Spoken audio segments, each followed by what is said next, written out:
Hello everyone and welcome to my new video. In this video I will show my new room when I will set up my darkroom. This is a relatively small room, but I have an interesting ventilation here. So I have a window which is half open and I have this interesting system for ventilation in Denmark. So in principle it's really good for the darkroom. I can keep the fresh air in and in the same time I can keep the window shut, so it's basically completed darkness inside the room. And at the same time I have an outlet ventilation from the room which basically keep the air flowing. Also I have this white built-in closet inside the room, so I will probably transfer it in some kind of a storage and unit for all small stuff what I have in a darkroom. But I want to start with assembling my tables and putting back together my wet station and the dry station for printing. In principle in this room I don't have a running water, but in reality I don't really need it because I'm using the opacity processor, and this is one of the advantages which nobody actually mentioned.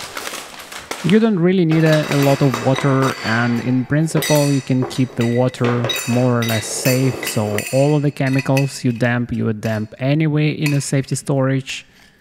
And for the fresh water, I anyway using distilled water. So in reality, I need a few liters on hand of distilled water to wash my film and wash all of my chemical stuff. And I don't really create any type of like fiber prints where you need to wash everything. But even in this case, I think I don't really need a lot of access to water. So it's kind of a modern semi-dry approach to the darkroom. And I don't really need a trace and things like this. When I start to assemble stuff, it looks like I don't really have a lot of space in this room, but in the final shots you will probably see it's like a huge room in comparison to what I have before.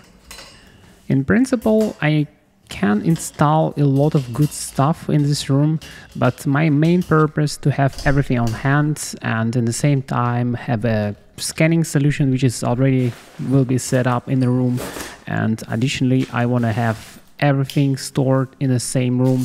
For example, I want a film storage and the film fridge basically to store my paper, chemicals and the film. It doesn't really cost a lot but take up a space, and previously I literally don't have it.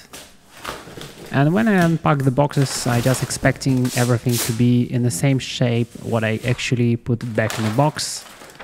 Honestly, it's not a long trip from Germany to Denmark, and the transport company just took it one day to transfer all of my stuff. And as you can see, it's more or less in a good shape, and I don't really have any accidents in my darkroom. So all of the stuff I packed carefully and with the packaging materials, so I just need to assemble it back. From the beginning I thought I need a basically table and a wet zone or something like this, but I just realized this solution what I already have with the cards and the moving parts in the darkroom, this is what I like, and it's much easier to film YouTube in this case, and all of this setup is just much easier and cleaner, and you can disassemble and assemble everything. You can move parts of your darkroom, and it's one of the advantages of what I use not only in the darkroom but also in my profession. Because I have a space, I also have a space for several enlargers or different stuff like supplies and so on.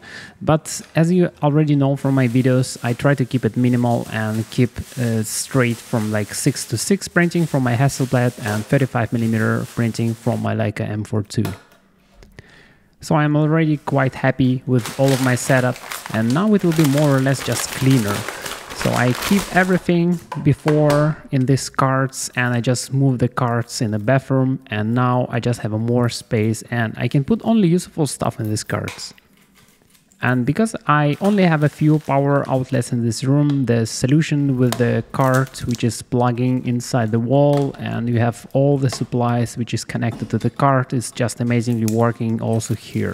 So I honestly quite advise to think a little bit out of the box with your darkroom, and in the same time keep it simple and a little bit mobile. In my darkroom, I unfortunately have a few fragile parts, and one of the parts is actually this frame with a glass from both sides, and I was a little bit worried if it will be surviving because I don't remember where I put it, and for some reason I don't put it inside the hat and peg the hat firmly. But it survived, everything fine. All my easels, all my frames also fine, and most importantly, all of my negative collection also fine. Good advice, never pack your film or negatives or paper in the same boxes where you have chemicals. So it doesn't really matter how well you pack all the chemicals, even if it's closed bottles, you have a chance of leakage. And as you can understand, if chemicals just get on your film and negative storage, it's completely toasted and you just can throw it away. So I pack all of my negatives in a separate Ziplocs and put a little bit of foam around it and pack it in a separate box and put a fragile label on top. I think most of the people have a fear of the wet part of the darkroom, but actually the wet part of the darkroom, if you make it a little bit smarter like I did it here, it doesn't really take a lot of space. So I'm using only one processor for everything, for development 120, 35, color, black and white, paper, color, black and white, doesn't matter. And as you probably can see from this video, it's only few boxes. One box for the Yoba CPU processor, one box for the stand, and one box for the chemicals and Yoba drums and small stuff. And when I set up everything against the wall, I already can see how much space I have. And I really like it, so I will at the moment just randomly pack everything in these storage compartments, and most importantly, I will pack my paper. I think the hot weather, it's not really the thing in Denmark, so it's not a problem what I have in Munich, because in Munich in an apartment it can be up to 35 degrees at the moment.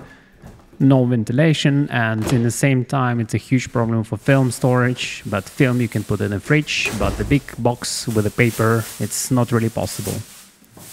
So in future it probably will be a lot of technical updates, how I make stuff in my new darkroom, how I make it actually dark, because I need to print some stuff, and I still have a lot of film to develop and scan. But for now, I'm really happy that everyone actually waiting for my videos. Thank you for watching and see you in the next ones.